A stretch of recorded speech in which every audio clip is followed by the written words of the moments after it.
নিপীড়নের মধ্য দিয়ে, শ্রমিক শোষণের মধ্য দিয়ে তারা মানুষের থেকে নিংড়ে নিতে চায়, রক্তকে জল করে দিয়ে হলেও তাদের মুনাফা বাড়াতে চায়। তার বিরুদ্ধে দেশব্যাপী আজকে প্রতিবাদ সংগঠিত হচ্ছে। আমরা বিশ্বাস করি এই যে অত্যাচার নিপীড়ন, এই অত্যাচার নিপীড়নের বিরুদ্ধে যতদিন বন্ধ না হবে ততদিন পর্যন্ত শ্রমিক শ্রেণী, শ্রমজীবী মানুষ, তার সাথে কৃষকরা, ছাত্ররা, যুবরা, নারীরা,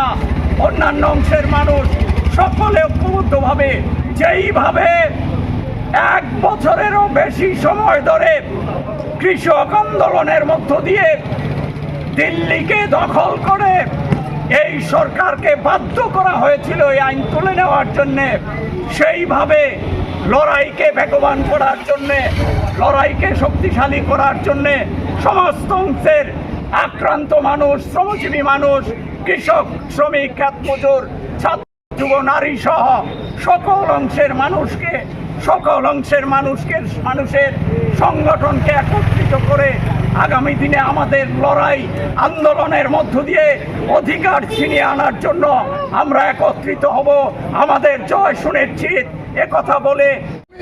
জিন্দাবাদ জিন্দাবাদ জিন্দাবাদ, লাখো লাখো শ্রমিকদের জানাই লাল সালাম, লাল সালাম, লাল সালাম। শ্রমজীবী মানুষ